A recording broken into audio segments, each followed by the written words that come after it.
Following is a presentation of Main Street Media, your source for news, sports, and information on Main Street in Middle Tennessee.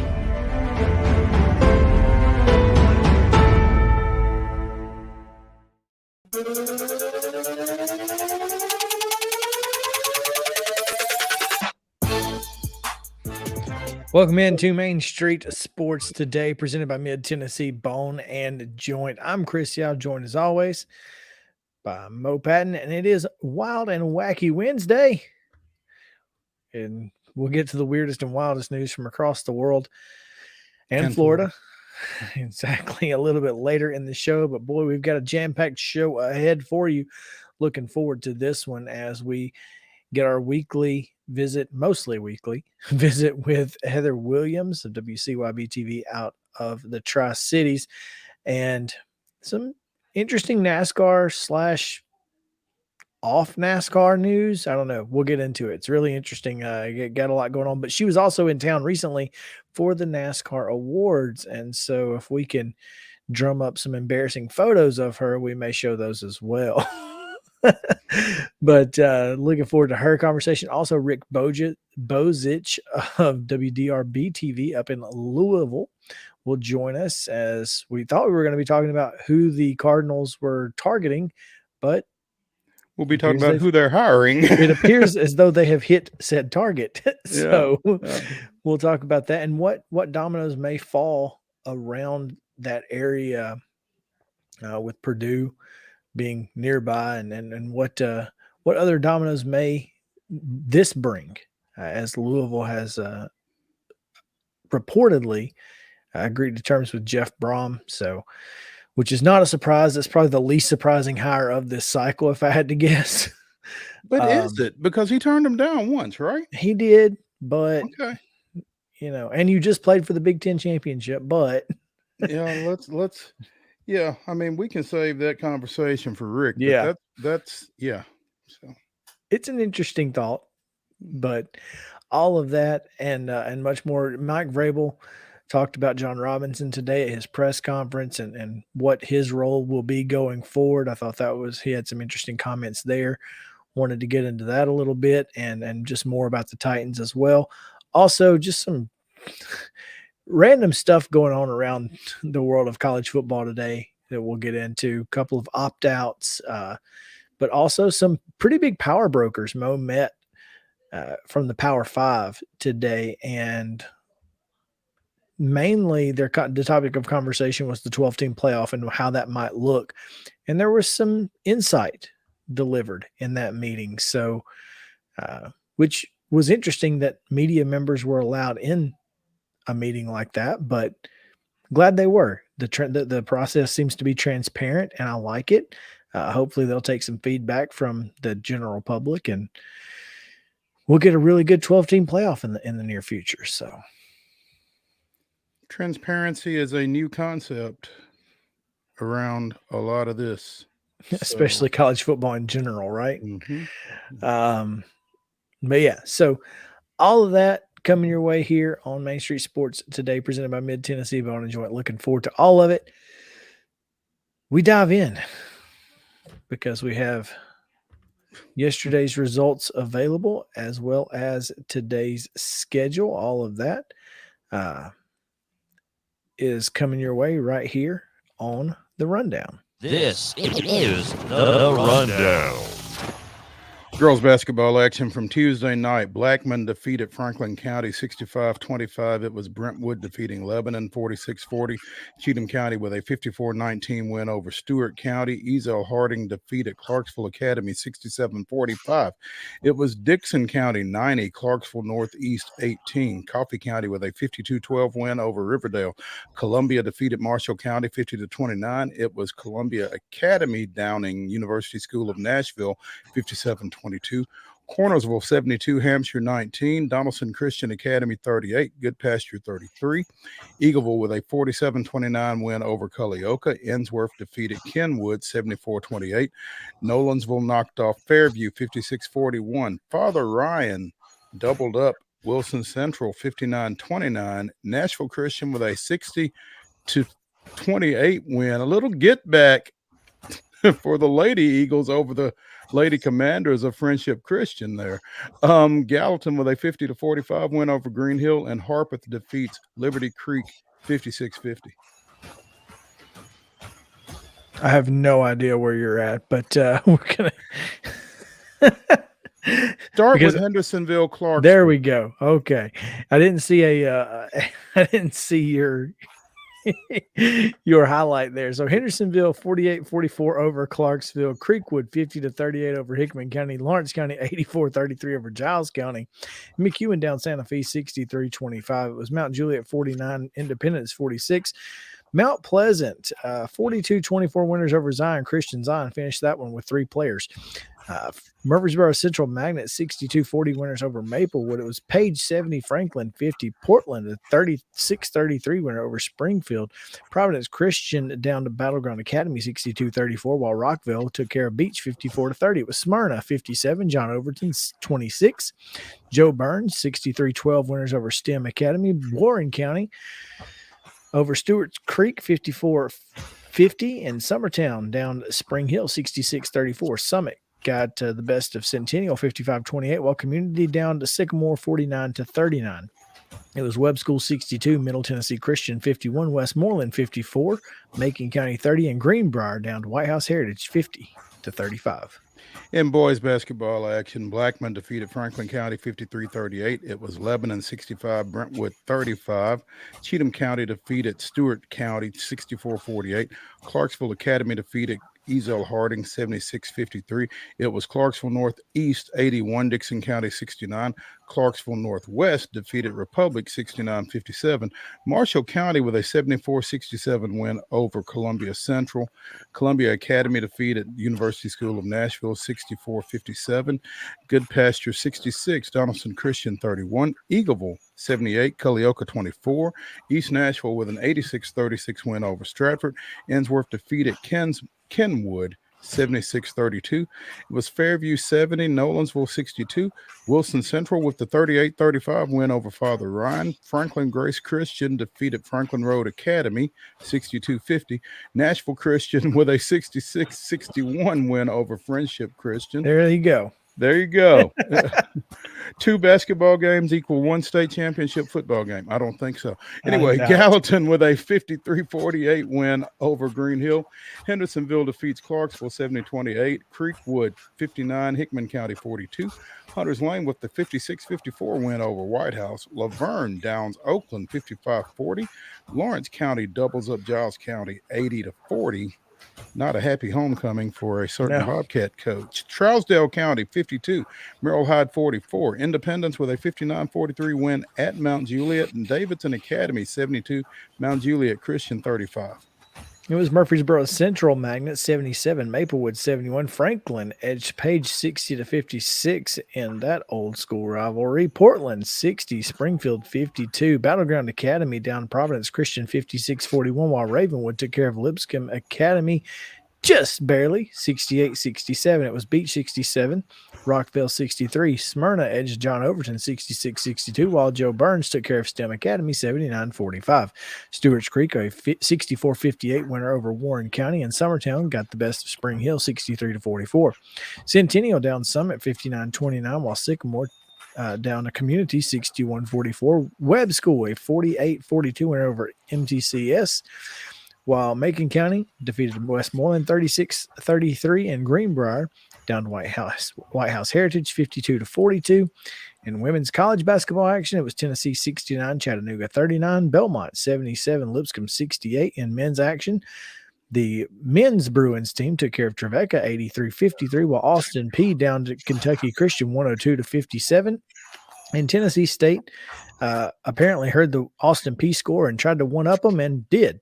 103-49 over Boyce. Whoever and wherever that is. Tonight's basketball. It's an NAI school somewhere. Yeah, okay. Tonight's high school basketball schedule. Doubleheader action. Republic is at Lead Academy. That's a 6 o'clock start. Women's basketball today already. Tennessee State's Lady Tigers dropped a 100-72 decision against Southern Illinois. I was going to get that score. That's why I didn't know where you were earlier. Men's basketball action tonight at 6 o'clock. Eastern Kentucky is at the Thompson Bowling Arena against Tennessee. Again, that's a 6 o'clock start. That game can be seen on the SEC Network. Following that game on the SEC Network at 8 o'clock, Pittsburgh is at Vanderbilt in the Kevin Stallings Classic. NBA action tonight, 7 o'clock, Bally Sports Southeast. The Grizzlies host the Oklahoma City Thunder. And that is your rundown.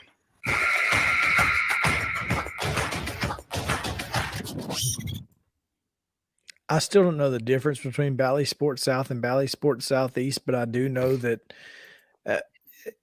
I'm pretty sure they're the same channel. They are listed differently, so we probably should read them differently and let the viewers figure it out. The Grizzlies, play on Southeast, whereas the Predators play on South. Where do the Hawks play? South. Okay. Where do the Hornets play?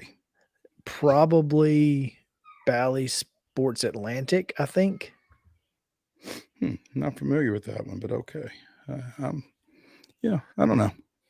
I just scroll up and down DirecTV until I find. There you go. That is the easiest way to find them, right? I mean, heck if I know. Let's see. TV network for Carolina. I'm curious now. It is, if you live out of the market, it's, well, that doesn't help me. I want to know who watches. How can I see it in market? Bally Sports South. Okay. So there you go. I guess it just depends on what your address is. Yeah, I guess. But I know that, like, sometimes the Preds and the Grizzlies play at the same time, and one of them will be on Southeast and one of them will be on South. But like you said, the easiest way to do it is just get to that area of your guide and find it from there. Yep. That's the easiest way to do it. But by far. Yeah. By far. Man. Well, our top story today, Mo, comes from, well, I guess Nissan Stadium, as Mr. Football Award winners were announced. Yes, they were. The Tennessee Titans, Mr. Football winners for 2022. And we did a fairly good job locally. Arian Carter from Smyrna gets the Class 6A award, with Clarksville Academy's DJ Meriwether winning D2A, Junior Sherrill from Lipscomb winning D2AA, and Marcel Reed winning D2 AAA from state runner-up MBA there. So I think that's his second. Didn't he win it last year? Marcel Reed? Mm-hmm. I believe so. I believe he did. Yeah. So congratulations to those guys. Oziel Hernandez of Germantown was named the kicker of the year. Mackenzie's Jackson Cassidy won Class 1A. Josh Jackson from Tyner Academy won 2A. Lance Williams from Alcoa won 3A. Marcellus Jackson from Fulton won the 4A award. And Deshaun Bishop from Carnes won the 5A award. And I think there's going to be a bit of consternation over that one because a lot of folks really felt like Malachi Dowell was the guy there.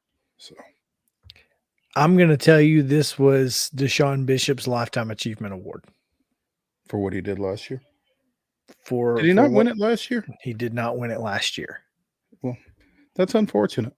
And it is unfortunate because he should have won it last year. Malachi Dowell should have won it this year. And that's because you should go off this year.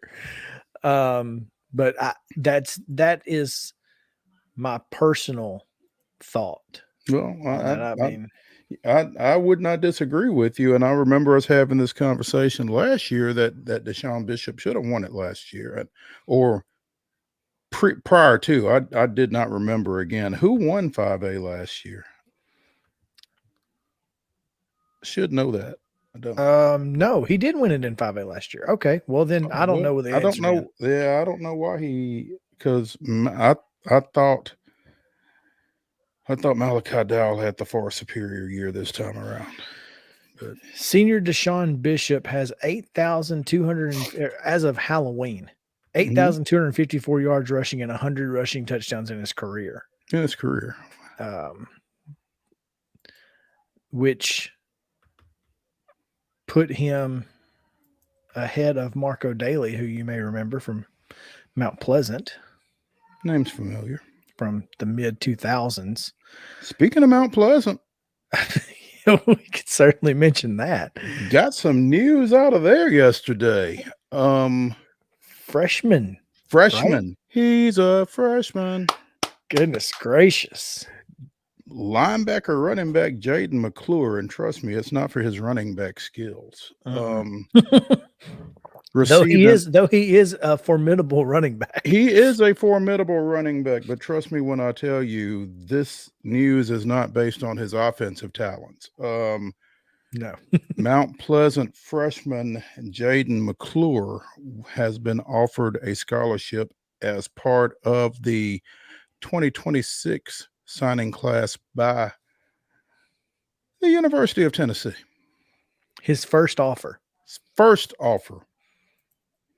tough to beat that. Let's just throw this out there. His first offer. His first offer came from the University of Tennessee. I moved that the nomination cease. There you go. Commit him right now. Right now. I mean, what? Build that fence. Build that fence. If you're Jaden McClure and your first offer is from the University of Tennessee and you're a freshman, what are you waiting on? Who are you waiting on? You're waiting on no one. What you're doing is you're keeping your recruitment open so that folks will, keep wooing you. Yeah, but I mean, seriously, the wooing is to get that type offer, right? Yeah, I mean, so if that's your first offer, and when you commit, that's when things get real. That's when folks start coming at you for real, such as Deshaun Bishop, who announced yesterday that he has decommitted from Coastal Carolina. Which, that was interesting to me when I saw that. But, typically when these, and I guess that's related to Jamie Chadwell leaving to take the Liberty job. Probably. So, yeah, that would probably be number. He's probably going to end up at Louisville. I mean, Liberty. So maybe not. I mean, what is the perception of those two programs? I think you're a little bit more of a college football fan than I am, probably. I mean, is Liberty perceived to be a better program than Coastal? They're probably equal in the world, but I guess it depends on your perception of the Sun Belt versus Conference USA too. Well, I'm gonna just tell you, I think I'd rather go to school in Conway, South Carolina, than Lynchburg, Virginia. Yeah, I don't doubt that, but yeah, I don't know. I think Liberty probably has some They've probably got some collectives up there that other schools don't have. But there's a beach at Coastal Carolina that Liberty doesn't have. There is that. There is that. How And close? they are named Coastal Carolina for a reason. Yeah, you're not wrong. So, but yeah, it's But it the is. bottom line is it's good to have options. My guess is he's probably going to end up somewhere bigger than either of those two schools. I feel like he belongs at a school bigger than those two. I wouldn't mind if he was wearing orange, but hey, that's neither here nor there. Let's take a break. What do you say? That's a good idea. Mm-hmm. A lot of folks upset at Malachi Dowell right now, man. Malachi Dowell rushed for 3,000 yards, not even playing all 12 games, didn't win Mr. Football. Well, they're not upset at Malachi. No. They're upset at the decision. Noah McKay, our friend from Upper Cumberland Reporter, said the fact he did not win Mr. Football is a travesty, and the committee of statewide sports writers selected winners based on performance in the 2022 regular season should no longer have votes. Well, he is the second person that I have heard from today that has voiced that sentiment. Let me put it that way. And I guess it would be a good time to say that we aren't on that committee. We are not. We didn't have a vote. Well, we voted. No, what was that? What's that sign in Knoxville? Don't blame us. We voted for Manning. In the restaurant that's there. That's us. That's us. Anyway, all right, let's take that break now. Heather Williams is standing by, and we'll talk NASCAR right after this on Main Street Sports today, presented by Mid-Tennessee Bone and Joint. Stick around. Mid-Tennessee Bone and Joint treats your orthopedic injuries and existing conditions. Our trained physicians will get you back in the game faster. Contact us at 931-381-2663 or www.mtbj.net.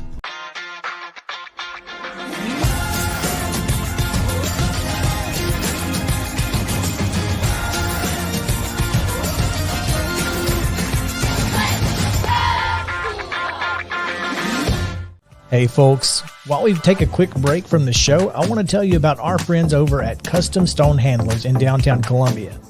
Ed Rich and his team at Custom Stone Handlers believe in leadership. And outside of the military, our greatest leader building platform is sports.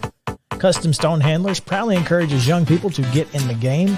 You can contact them today at 931-490-4990 or visit CustomStonehandlers.com. Jones & Lang Sporting Goods here in Columbia has been outfitting teams, officials, and anybody else from T-ball to college for 50-plus years. Be sure and check them out at 931-388-8060 or online at jonesandlang.com. Jones & Lang Sporting Goods, the look of a winner. Zion Christian Academy, ZionEagles.org or 931-388-5731. You can schedule your appointment. Go tour their campus. It is beautiful over there, and you're definitely going to want to see it. Again, it's ZionEagles.org. Give them a call, 931-388-5731, and schedule your tour today. Are you an enthusiastic sports fan? Want to have fun and get in on the action? Heck, yes, that'd be awesome. Have great attention to detail? Want to stay active? Definitely. Want to give back to the student athletes in your community? Obviously, yes. Then you'd make an excellent high school sports official. We need more officials in Tennessee. Because with no high school officials, there are no high school sports. Sign up today at highschoolofficials.com. Mid-Tennessee Bone and Joint has been the official sports medicine provider for Murray County Schools for more than 40 years. We specialize in orthopedic injuries, and our Ortho Quick walk-in service lets you bypass the ER. Visit us online at www.mtbj.net.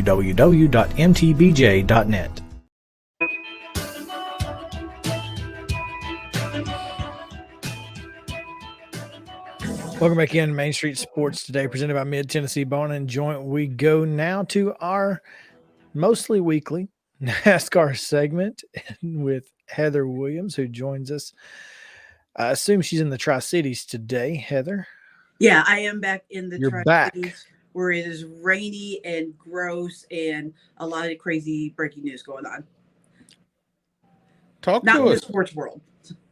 Oh, everything all right? Yeah, just in the news world, there's been like fire and stuff. Things that are probably old hat in Nashville day to day, but don't really happen that often around here. Gotcha. Well, as you mentioned, you are back in the Tri-Cities. Last week was kind of a "Where in the world is Heather Williams" type deal, huh? Yeah, a little bit of a world tour of the state of Tennessee. First part of the week I was in, or in middle part of the week I was in Nashville for the NASCAR Award Banquet, and in Johnson City for a quick retirement ceremony of the all-time leading scorer at ETSU, and then to Knoxville for the Lady Vols and Virginia Tech women's basketball game. So a lot of driving, but a lot of fun. I mean, it's fun to get to cover these big events for sure. Big events are always fun. Yeah, Heather, Chris introduced you as the NASCAR segment, and I'm interested to hear what the two of y'all are going to talk about since the season's been over with for about a month now, I guess. So I'm gonna yield the floor to the Honorable Mr. Yao and you. Well, my question to you, Heather, is how serious are some of these NASCAR owners about doing a private series outside of the flagship? I think they're very serious. Last week at the banquet, we got time to talk to each of the top 10 drivers, and that includes, or top 16 drivers, and that includes Denny Hamlin, who is also, by the way, a car owner. And he was asked about it, and he said he was asked about the possibility of it happening, or the likelihood, or the, I'm trying to think what the exact phrase was. How possible it was. And he said it's very possible. Like it can happen. I mean, I think the thing is right now is that NASCAR, though, there is money and there is exposure. There is not as much money as it used to be. And these owners don't feel like they're getting bang for their buck. They have all these cars, all these employees, all this equipment, but they're not getting the return they once did. And they think they believe by running exhibition races where they can control where the money goes, that they can get some return on investment on their cars and their teams and their drivers. So I think it's very serious. Will it happen? I don't know. There's a lot that has to be figured out. You know, most of the cars or most of the tracks that they would probably want to run on are controlled by either NASCAR or SMI. I don't really see either one of those entities giving up or renting out their facilities to these people to take money basically away from their pocket. So then they'll have to go and try to find some tracks that are up to decent standards that aren't controlled by NASCAR. So I don't know if they'll actually make it happen, but they're definitely interested and pretty serious about making it, at least giving it a try. Now, we've seen some other entities. It kind of reminds me of the old pro wrestling.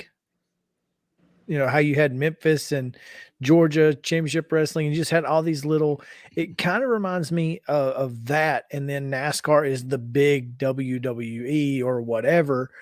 But Tony Stewart has had success with SRX. Now, you know, it was what, 4, 5 races, something like that. It wasn't a lot. Is that what they're talking about here? Is just, you know, maybe 3 or 4 races just to throw in some extra cash somewhere? Yeah, I think that's exactly what it is. I think they looked at the success of what Tony did with SRX. He was able to get it on network television, right? The races ran on CBS. They were smaller venues, so they always sold out. Made the ticket demand pretty high.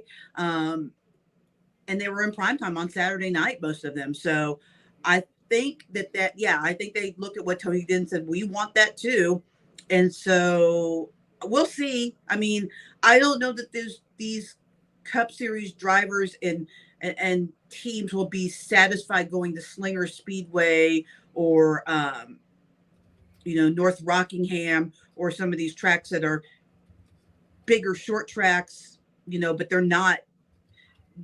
they can't even go to Nashville Fairgrounds, right? Because that's now controlled by NASCAR. So, or by SMI, which is, a contractor for NASCAR. Essentially NASCAR. Yeah. I mean, they're a contractor for them. So, I don't know. I mean, I guess they could go to, maybe Michigan, was it Chicagoland I Speedway was going to that's say no longer, Chicagolands. or Yeah. Kentucky Speedway, which is no longer on the series. But finding, viable tracks, I think, is going to be their biggest challenge when doing this, because they've got the money, the resources, the people, all that stuff to get the cars in the series built. But where do they do it? I think that's going to be their biggest challenge. All right. Well, that answers my question. I mean, I thought they were pretty serious too, but when you're talking about not taking your ball and going home necessarily, but at least, getting out of the sandbox and going to the monkey bars within the same playground is not exactly, it can make the bully angry. And I don't know that that's something they want to do, but maybe it is. Maybe it's just a bargaining chip. I don't know. They can say, look what Tony did. We can do this. Yeah, I think essentially it is a bargaining chip. Now, I think they're a little more serious about it than just that. But I mean, they've been complaining now for several months about the amount of money that they're making, and they don't feel like they're getting the return on investment being in the sport. So something's going to have to happen. Whether they, NASCAR finally says, fine, go play in this our sandbox, or if they end up coming to an agreement to share the TV money different. The new deal's not up for another few years, so so maybe they can find a way to divvy up the money differently to avoid this. I don't know, but the owners are serious about something. They feel like they need more money. Now, you mentioned you were in town for the awards, and surprise, surprise, the most popular driver, Chase Elliott. That's it. That has become the almost a joke at this point. It's just like, well, Chase is most popular. Surprise. Yeah. In fact, it was, I don't know how many people watch or follow Ryan Blaney on social media, but Ryan Blaney made a number of very funny posts in a quote unquote political style smear campaign against Chase Elliott to try to win most popular driver. He accused him of eating chicken wings with a fork, and and saying that buffalo sauce was too hot and all of these little things. It's really funny, but yeah, I mean, what can you do? I mean, I think they said that it's been something like 20 plus years, probably more than that at this point, that someone not named Earnhardt or Elliott has won most popular driver. I don't know. Maybe the whole thing has run its course. We all know Chase is the most popular driver, but who knows? Maybe a guy like Blaney or a Corey LaJoie that do some of these fun things that gains their popularity might be able to ride the wave of that one year and knock them off. Maybe so. Did you get any additional nuggets that we need to know about from your visit to Nashville? Because I know these things can sometimes give you it's almost like the old media days, Mo, where you can load up on a few stories. I think the buzz that hasn't been confirmed or talked to about NASCAR, but the drivers were certainly talking about it, and the media was certainly talking about it, is that the days of the NASCAR banquet being in Nashville might be soon coming to an end. And just the idea of a formal banquet several weeks after the season might be a thing of the past. There's definitely a movement within some circles in NASCAR to do this the way that they used to do the Xfinity and the Truck Series championships, which is just to do it a few weeks or a few days after the championship in Phoenix. Well, it was in Homestead, but in Phoenix, and just do it there and be done with it and let people get on with their off season.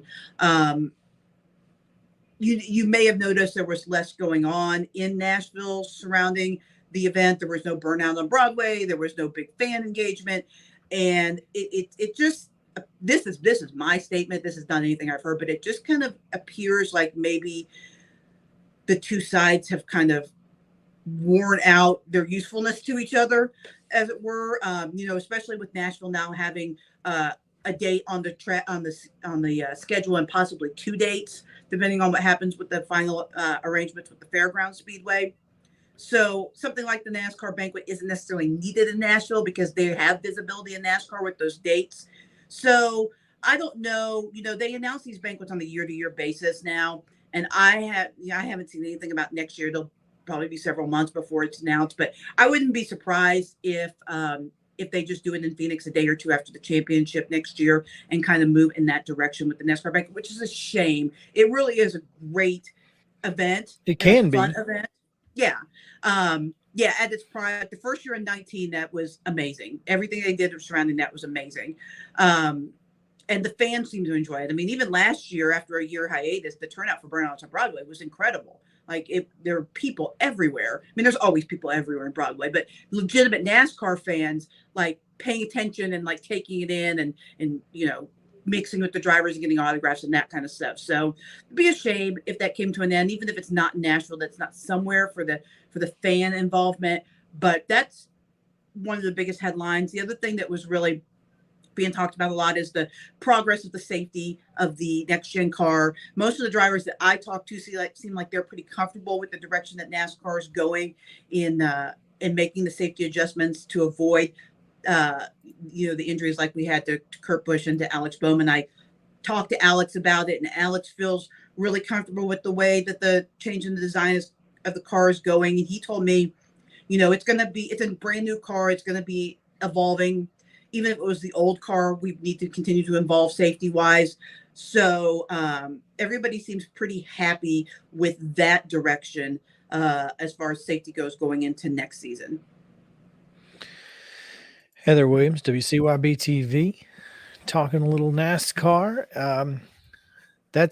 Those are all the NASCAR questions I had today. I'm sure there'll be some next week, but we always appreciate you. I'll just bring this up because it's something that might Sure. be of interest to your audience and specifically fans of NASCAR diversity. There was an announcement yesterday in the Truck Series, an upcoming driver that some people may have heard of named Rajah Caruth, who is an African-American driver who's been driving the ARCA Series. He's going to drive full-time for GMS Racing, which is one of the top Truck Series cars or Truck Series trucks.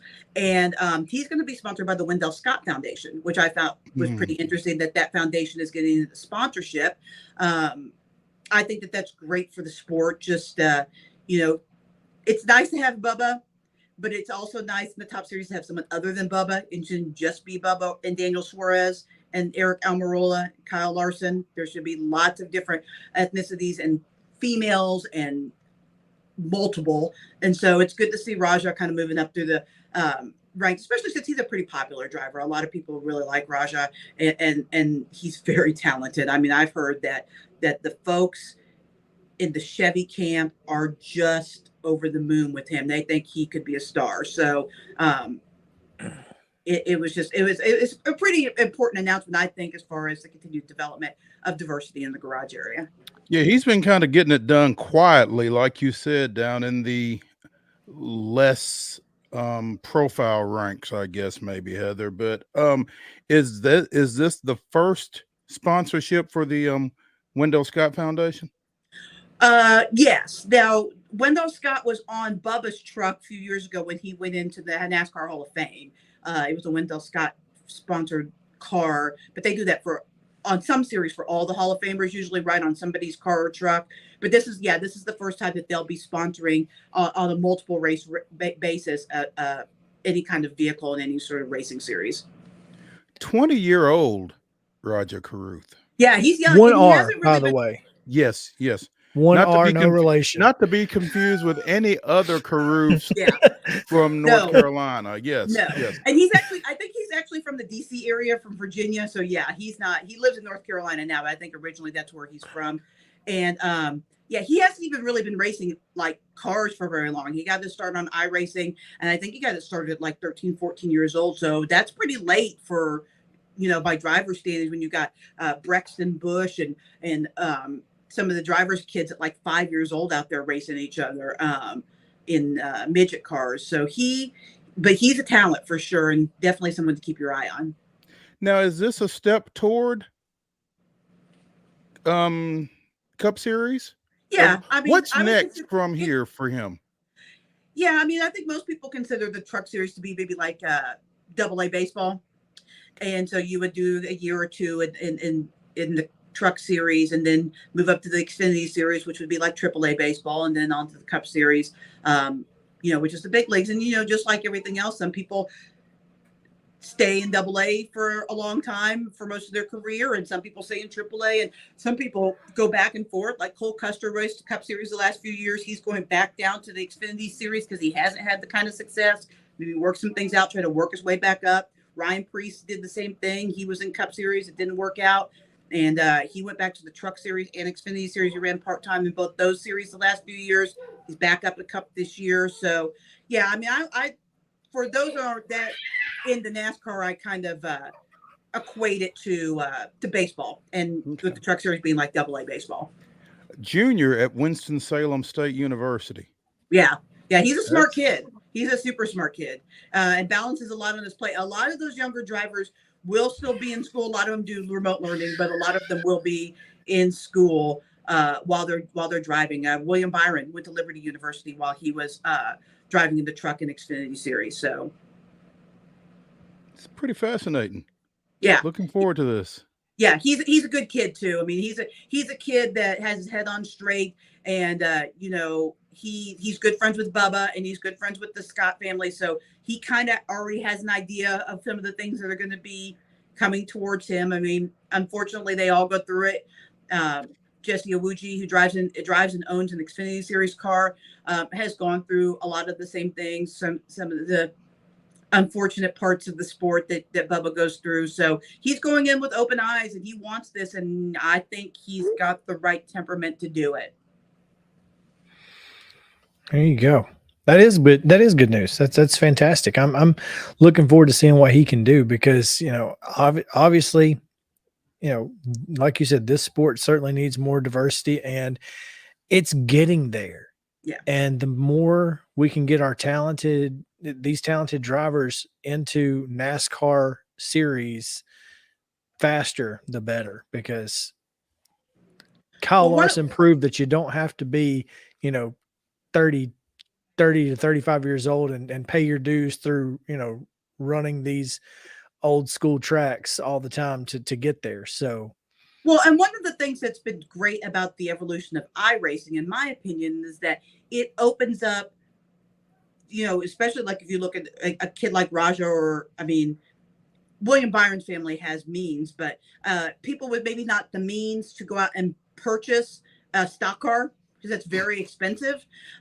You can come up and show your talent through the iRacing. Josh Berry is a perfect example of a guy that was discovered on iRacing. He was living in Hendersonville, Tennessee, and was running iRaces and ended up in a race against Dale Jr. and beat him. The next thing you know, he's running late models for Dale Jr. And this year he finished 4th in the Xfinity Series points. So, but it opens up opportunities for guys that may not get a look because they can't afford a car, or they can't afford to move to North Carolina, or they can't afford to travel every week to tracks. Now that NASCAR is sponsoring these iRacing leagues, it just opened up a whole nother opportunity, whether it's, you're having a hard time because of race and the opportunities not being there, or because of financial situation or whatever, or because you're a female and people don't think you can drive because of that. You can't tell who anyone is when you're in an iRace. So it allows the talent to come forward a little bit more. Oh, there you have it. Heather Williams, WCYB-TV, up in the Tri-Cities, Bristol area. Heather, as always, we appreciate it. Thank you. We look forward to talking to you soon. Sure. And Mo, Die Hard is not a Christmas movie. When did it take place? It's a movie set at Christmas time. There's a okay. difference. So is Home Alone. So one or the other. Either Home Alone is a Christmas movie, or it's not. That's your choice. If I said neither. I will respect your decision if you say neither is a Christmas movie. That's what she said. She said neither. Yeah. I will respect that. Christmas movies are movies about Christmas. That's right. Let me ask you a question. What's The Nightmare Before Christmas? It's a Halloween movie. Okay, but it's set at Christmas time. It's a Halloween movie. Thank you. Prove my point. See? There you go. Heather, we'll see you next week. All right, thanks, guys. Bye. Take a short break here. Come back with Titans and some college football stuff right after this on Main Street Sports Today.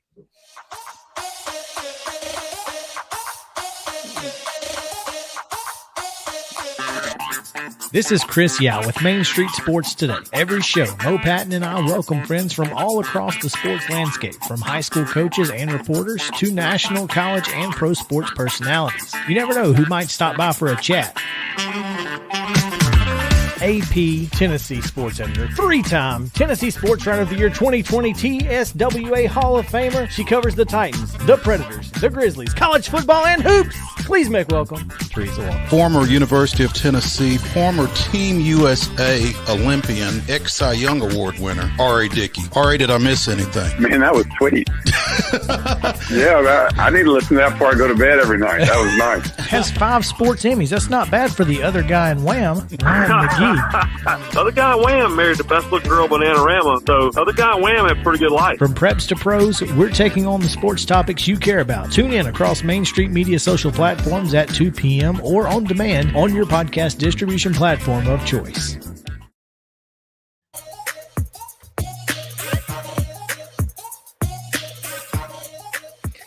All right, welcome back in.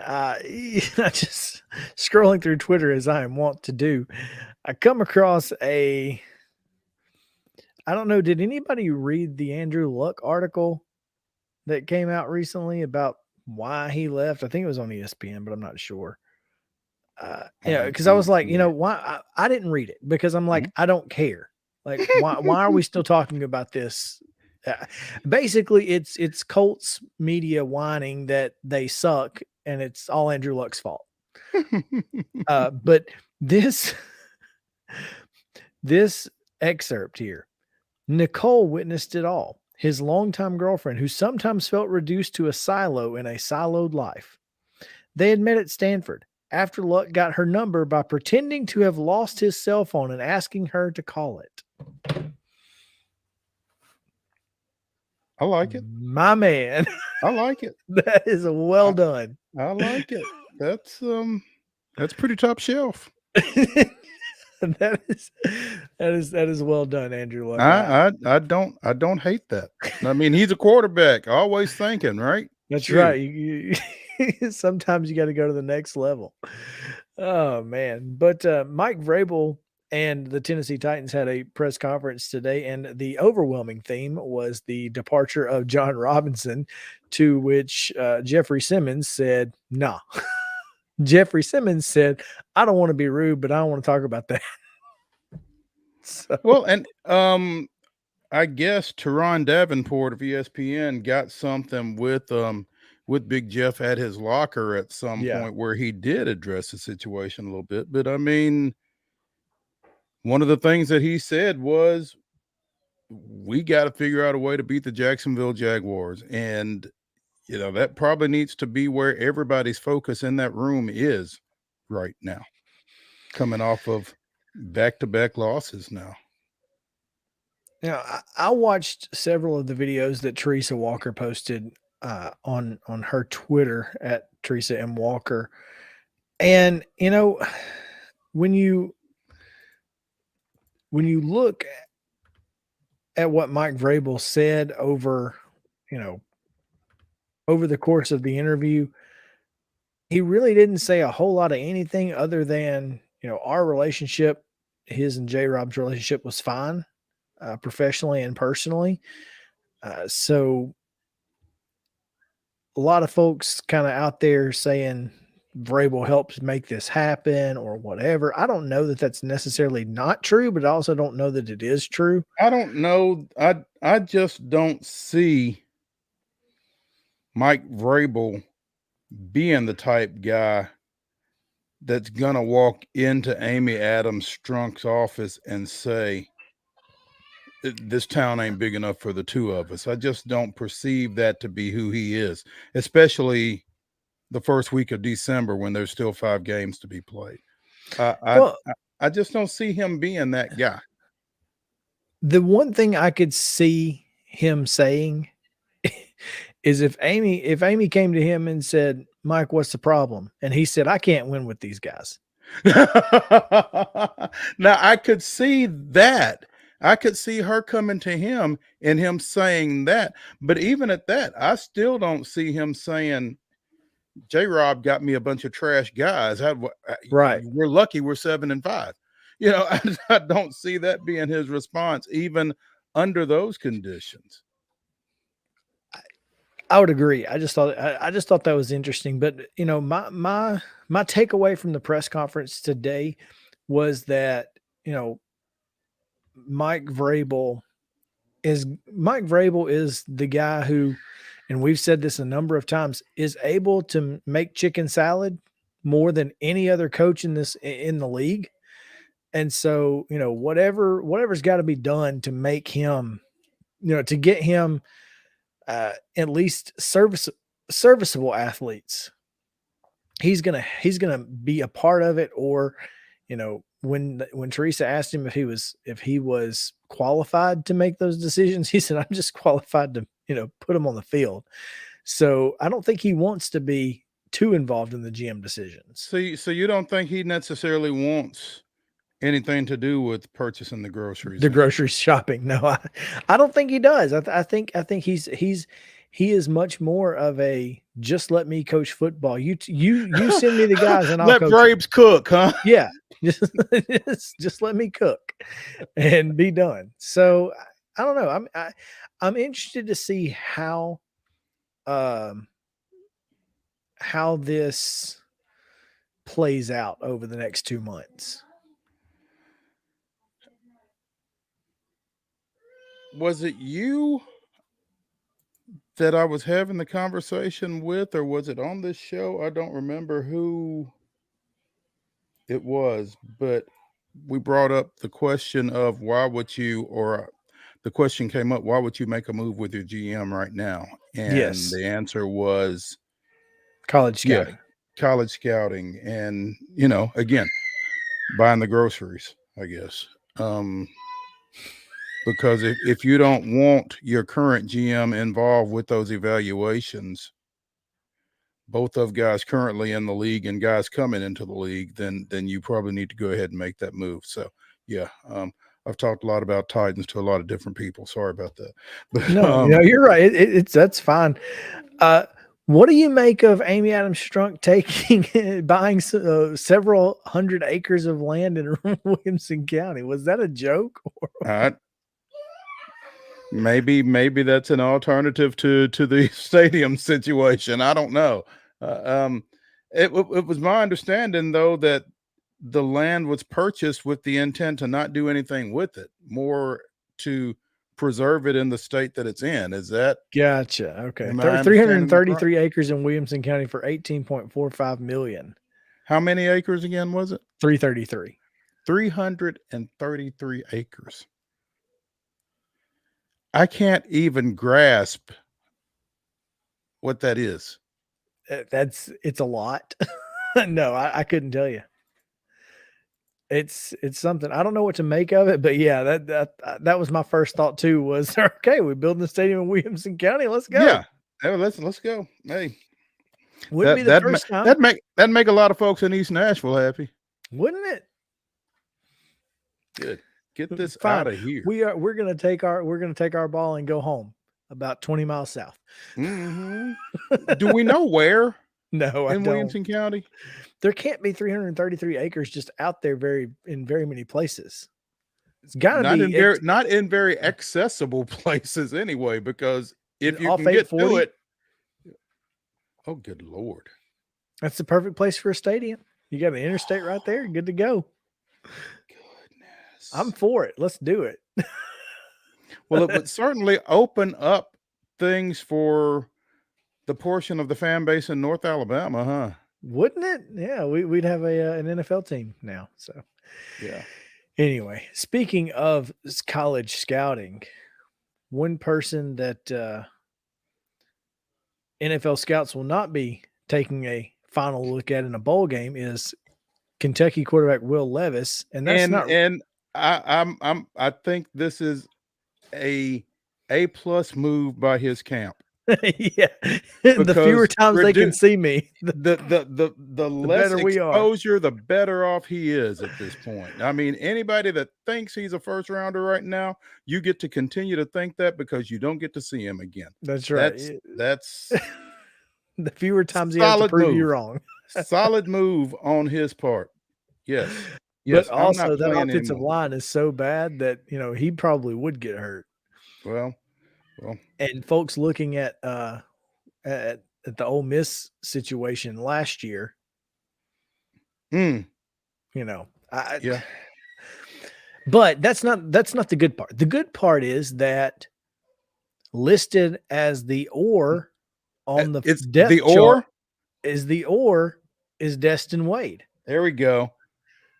And if he gets his first So playing time in he's Nashville, 1A or 1B at this point. Then yeah, we might need to get passes I'm just saying, just in case. just in What's case. the date on that? The 30th. Friday. Yep.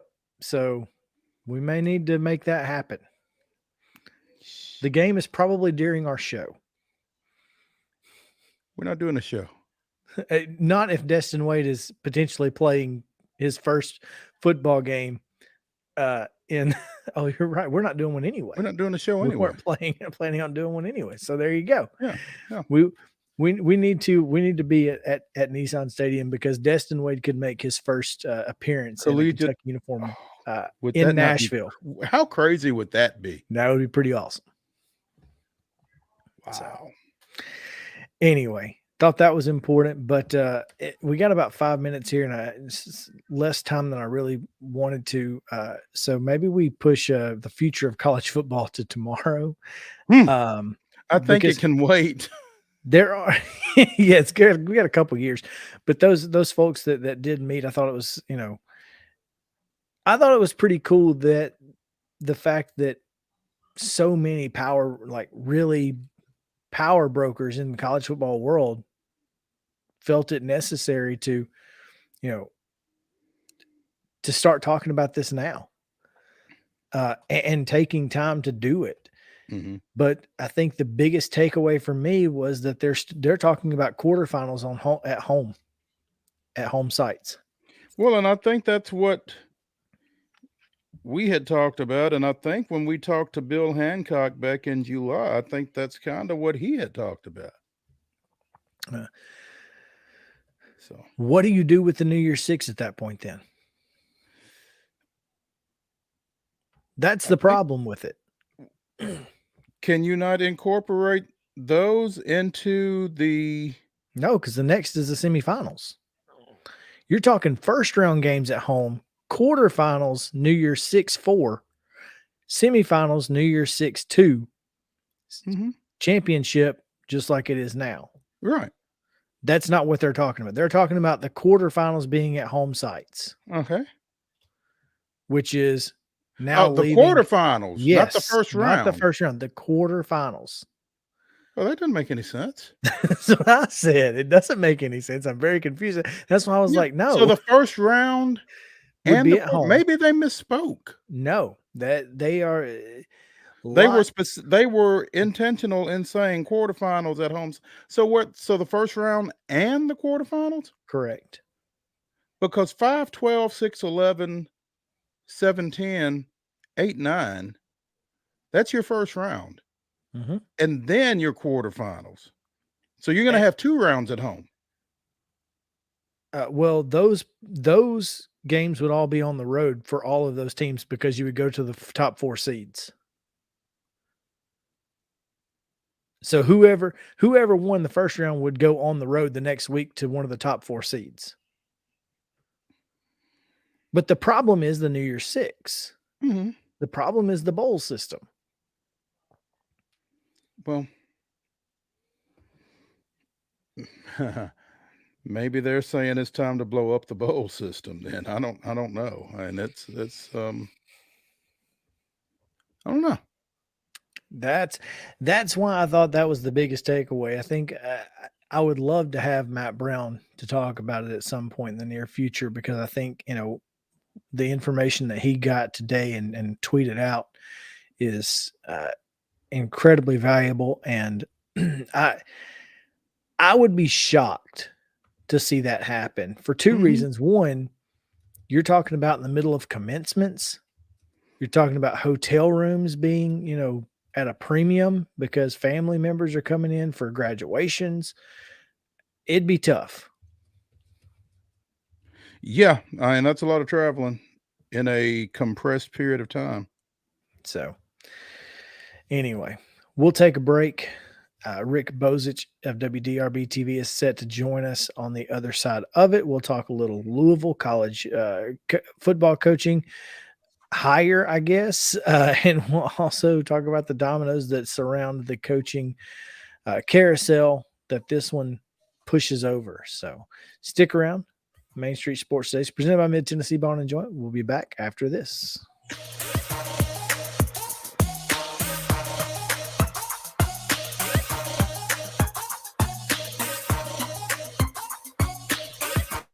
Walmart Supply Chain is hiring in Lebanon. Earn up to $22.25 an hour when you join our new fulfillment center. Enjoy competitive pay and premium perks, including 100% paid college tuition, 401k match, flexible schedules, a free Walmart Plus membership that includes discounts, and free Paramount Plus, paid time off, and so much more. Fulfilling work starts right here. Text JOIN to 240-240. That's JOIN 240-240 to apply now. Mid-Tennessee Bone and Joint treats your orthopedic injuries and existing conditions. Our trained physicians will get you back in the game faster. Contact us at 931-381-2663 or www.mtbj.net.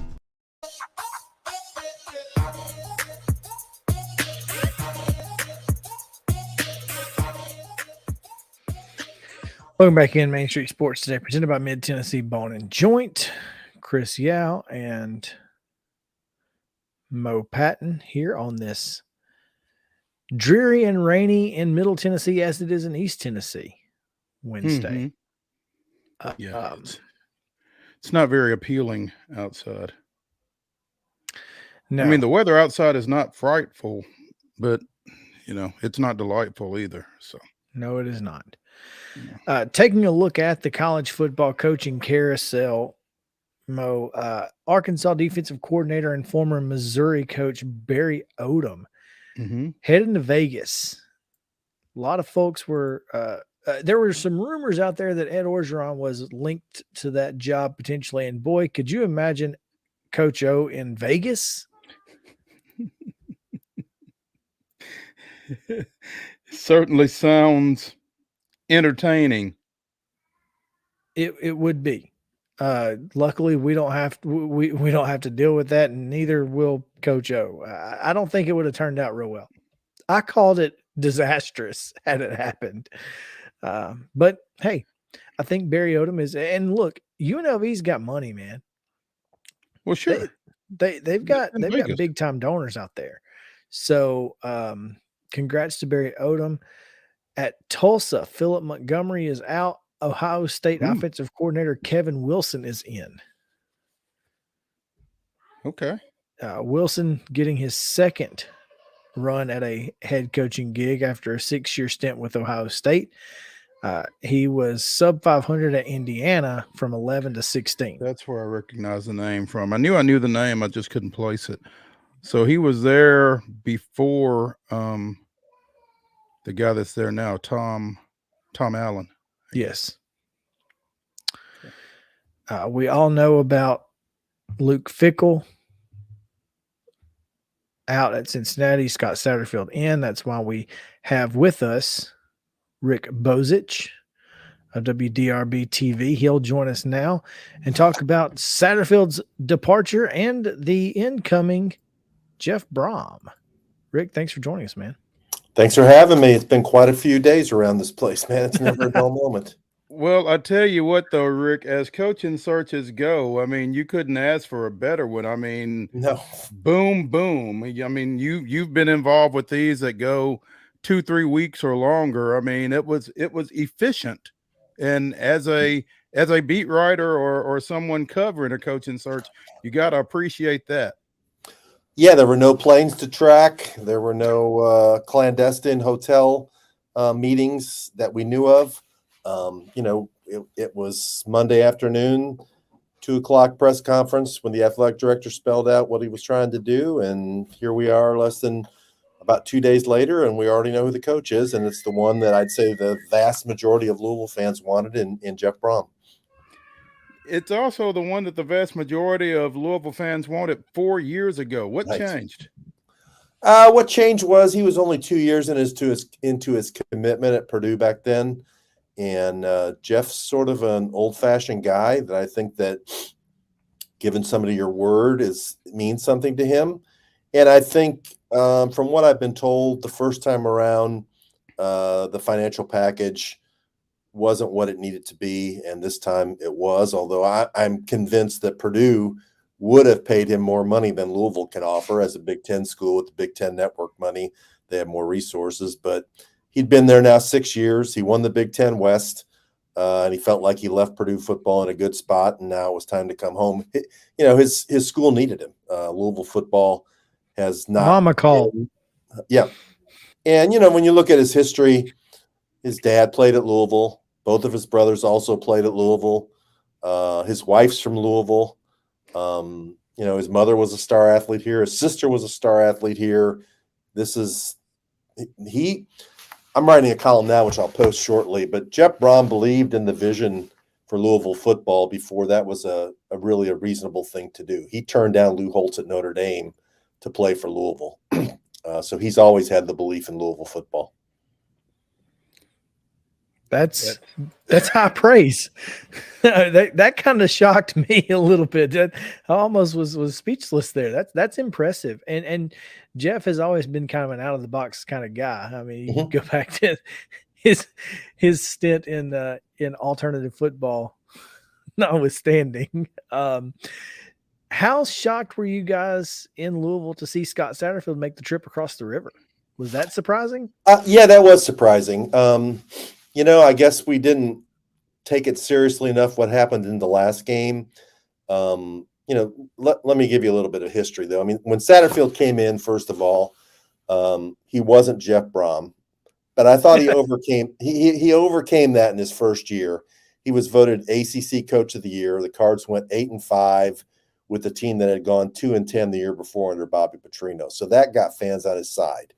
But then the next year was the COVID year, no fans in the stadium, and they had a losing record. And at the end of the year, not once but twice, he talked to South Carolina about the opening that Shane Beamer got. And Louisville fans have been jolted by John L. Smith, Bobby Petrino, Charlie Strong, and they didn't like that. The message was that, you don't really want to be here? You're trying to leave after 2 years? We're not sure of how much we like you. Well, last year, fans could come back to the games, but they didn't really come back in great numbers.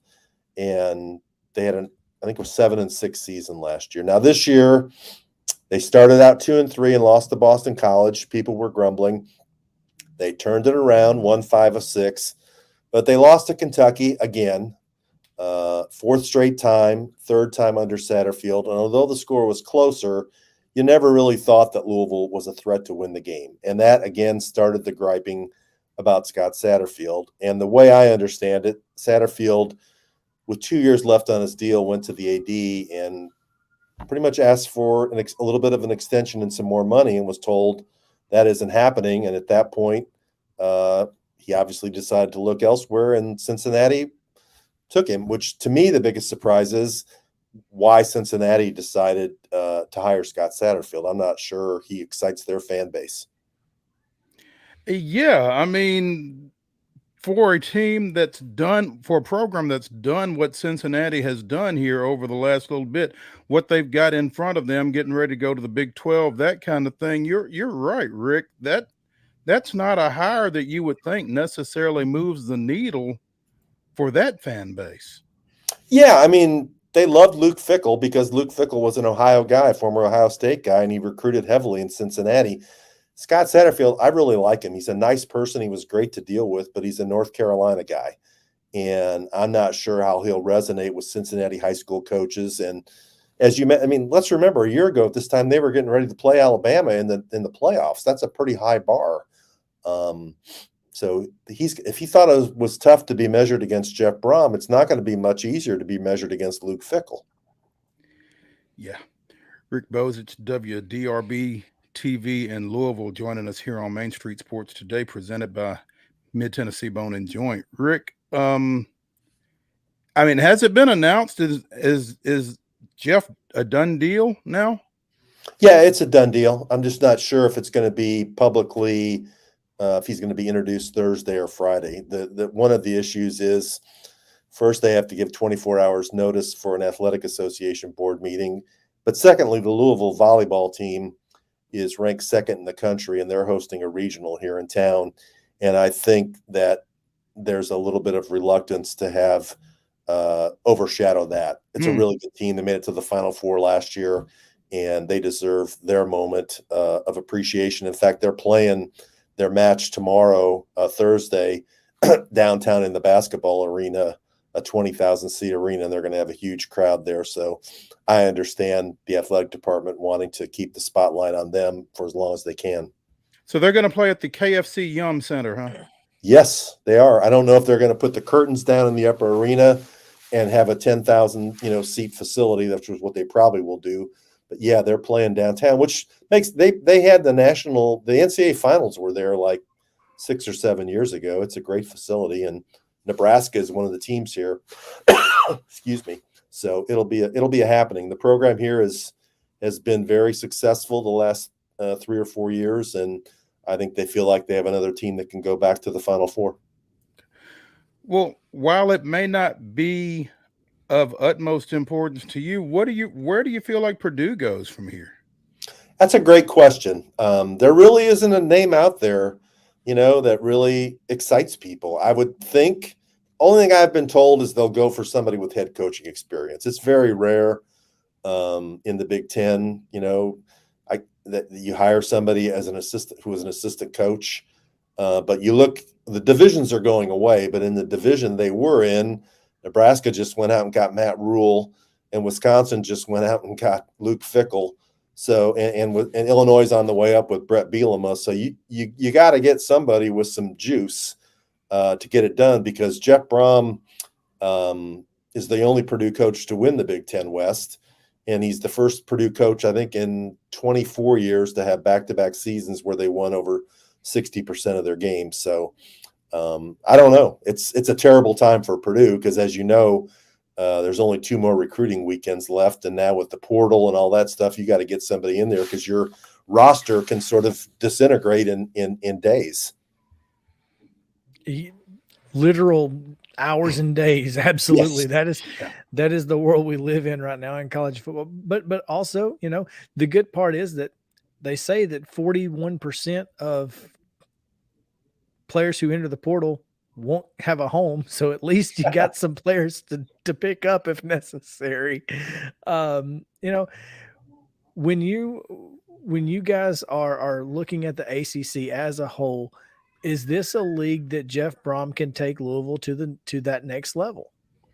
Yeah, I think he can. I mean, he has as good a chance as anybody. I mean, let's remember under early Petrino, after Charlie Strong left, that they were second to Clemson in a number of years. And actually in 2017, Lamar Jackson's Heisman year, they were 5th.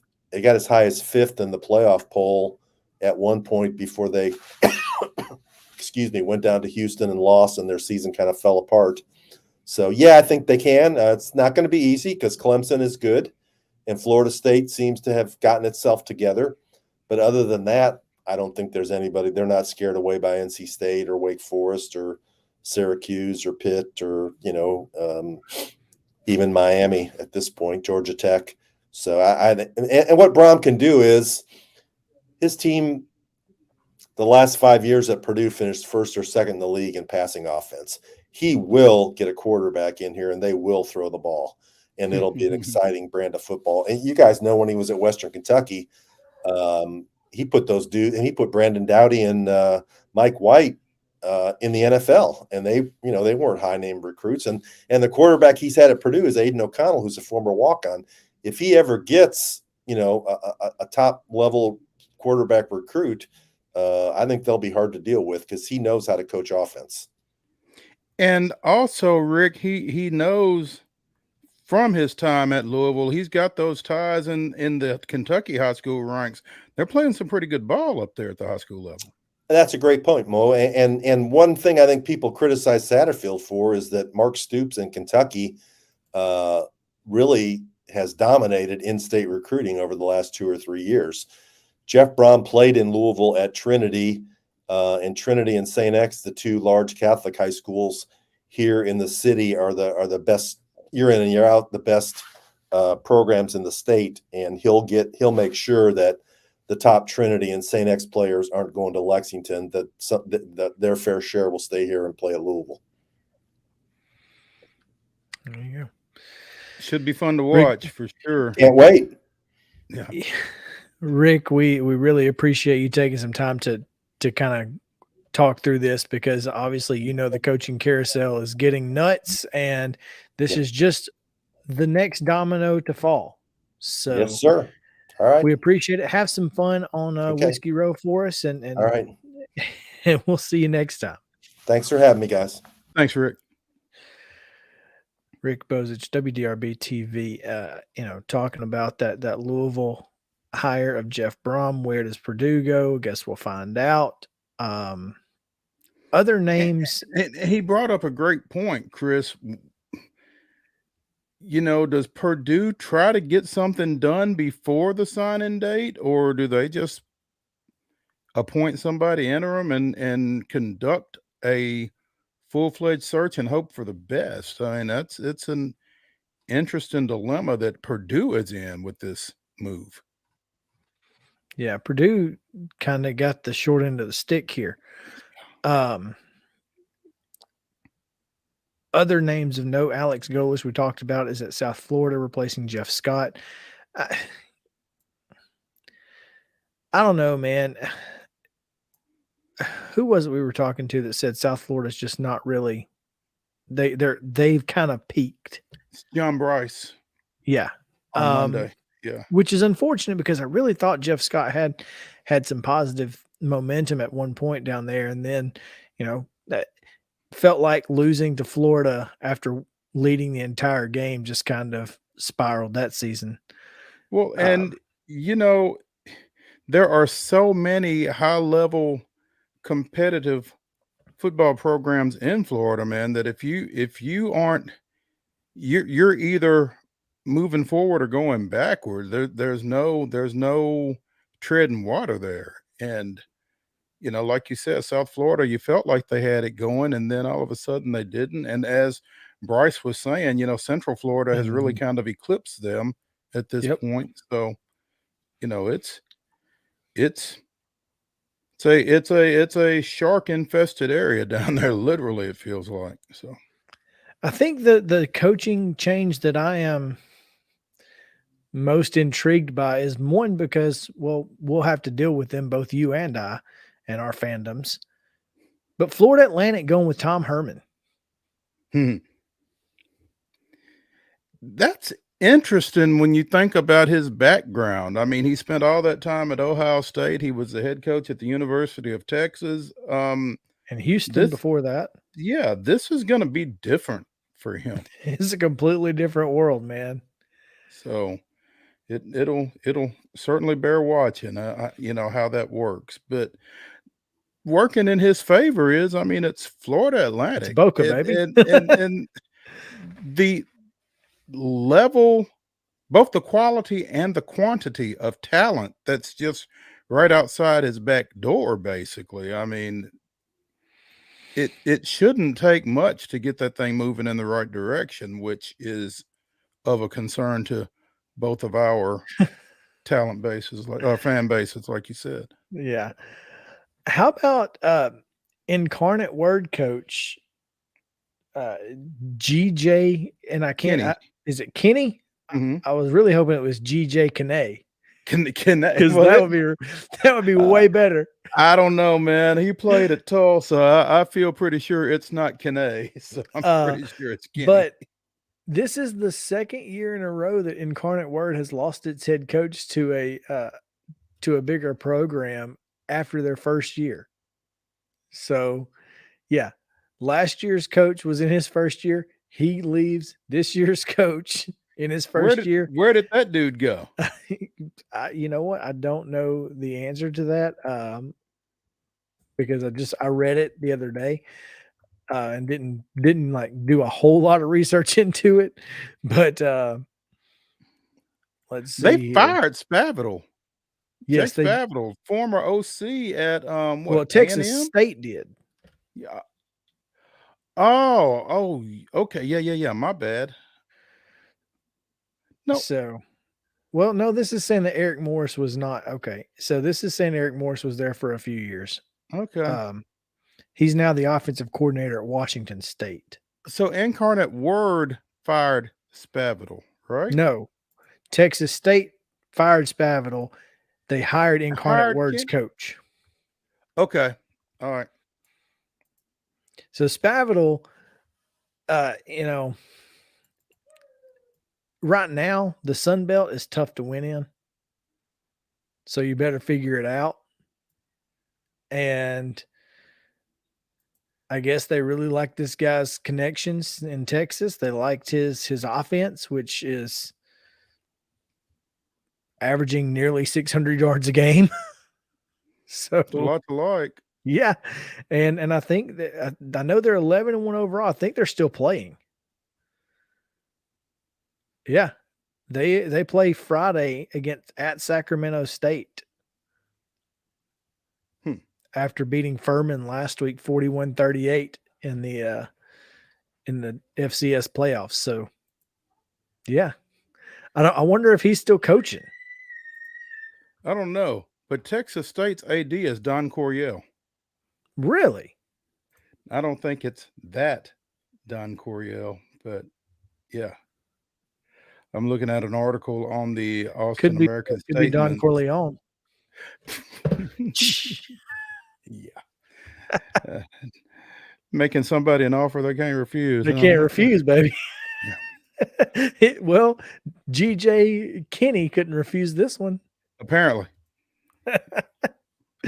Oh man, I love the coaching carousel, man. It gets so weird, and just the way that the dominoes fall, because obviously you have to hire someone, and when you hire someone, they have to leave someplace, and it's like, at what point does it stop? How does it stop? I don't know.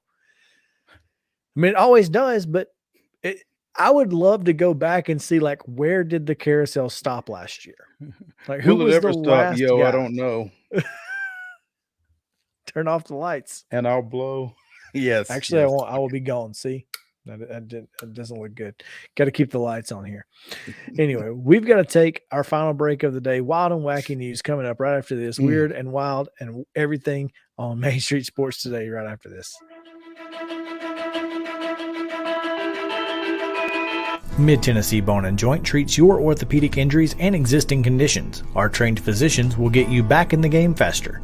Contact us at 931-381-2663 or www.mtbj.net.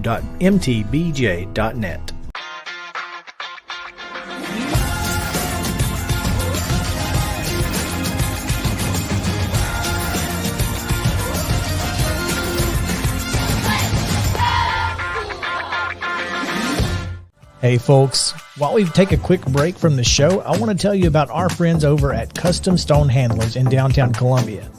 Ed Rich and his team at Custom Stone Handlers believe in leadership. And outside of the military, our greatest leader building platform is sports. Custom Stone Handlers proudly encourages young people to get in the game. You can contact them today at 931-490-4990 or visit CustomStonehandlers.com. Jones & Lang Sporting Goods here in Columbia has been outfitting teams, officials, and anybody else from T-ball to college for 50-plus years. Be sure and check them out at 931-388-8060 or online at jonesandlang.com. Jones & Lang Sporting Goods, the look of a winner. Zion Christian Academy, ZionEagles.org or 931-388-5731. You can schedule your appointment. Go tour their campus. It is beautiful over there, and you're definitely going to want to see it. Again, it's ZionEagles.org. Give them a call, 931-388-5731, and schedule your tour today. A game without a crowd is just a scrimmage. A performance without an audience is just a rehearsal. Without your presence, high school sports and the performing arts aren't possible. Ensure that these essential extracurricular activities continue to enrich the lives of students in Tennessee. Purchase a ticket to your local high school's game or performance. This message presented by the TSSAA. Mid-Tennessee Bone & Joint has been the official sports medicine provider for Maury County Schools for more than 40 years. We specialize in orthopedic injuries, and our Ortho Quick walk-in service lets you bypass the ER. Visit us online at www.mtbj.net.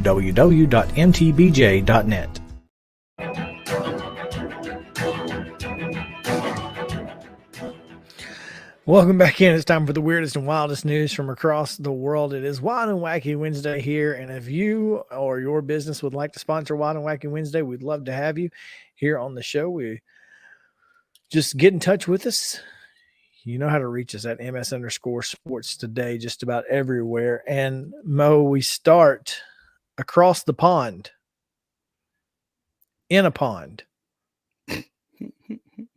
as in the Champagne, France region, there is a pond in which you can fish, and inside this pond there is some. It's really a carp, I guess is the best way to put it. But Andy Hackett, 42-year-old from the UK, landed a 67.4 pound goldfish. You heard me. How big is a 67-pound goldfish? I mean, this big.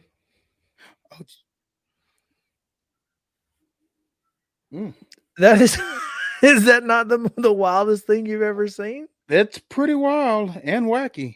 Yeah, that's So apparently, it's not a goldfish. It is a hybrid of a leather carp and a koi carp. And koi, obviously, you see koi ponds all the time.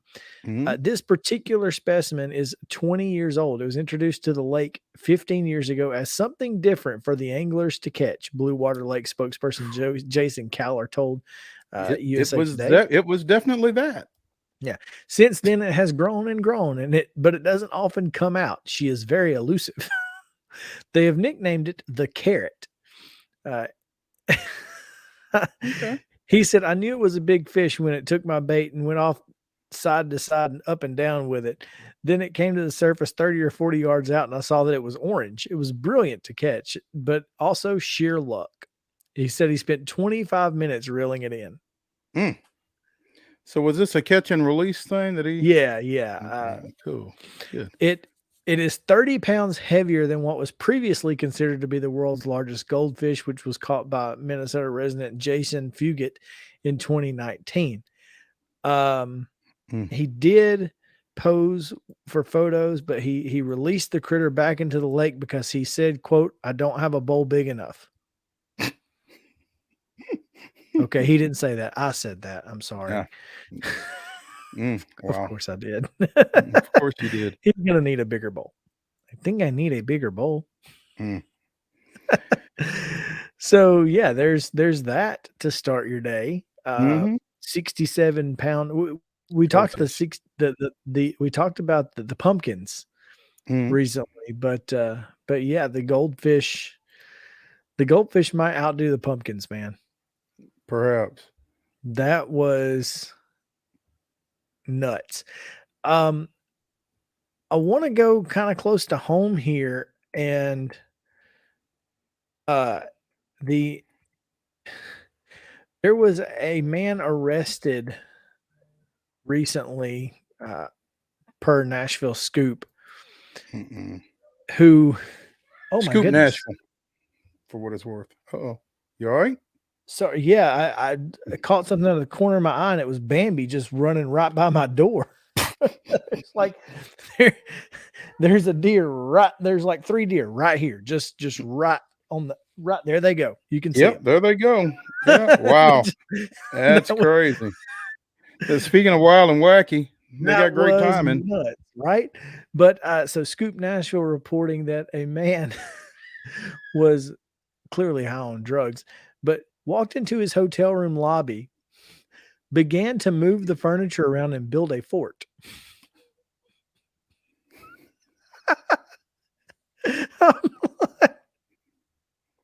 I mean, Hey, look, we all like forts. I like forts. We all like forts, but you can't do it in your hotel lobby, my friend. In the lobby. In the lobby. Not in your room, in Not the in your lobby. room, in the lobby. Okay. Okay. Yeah. Yeah. That's frowned upon in this establishment, I would Oh, imagine. man. So there you go. That's your wild and wacky story. 67-pound goldfish and men building forts inside the lobby of their hotels. And that is Main Street Sports today. We have a great show lined up for you tomorrow. Mo, tell us who we got. We've got Lebanon boys basketball coach Jim McDowell joining us on Coach's Corner, presented by from the Heart Cafe out in Chapel Hill. And we have former Major League Baseball reliever, particularly with the Atlanta Braves, Eric O'Flaherty, to talk a little Braves. Come back tomorrow at 2. This has been Main Street Sports today. We'll see you tomorrow.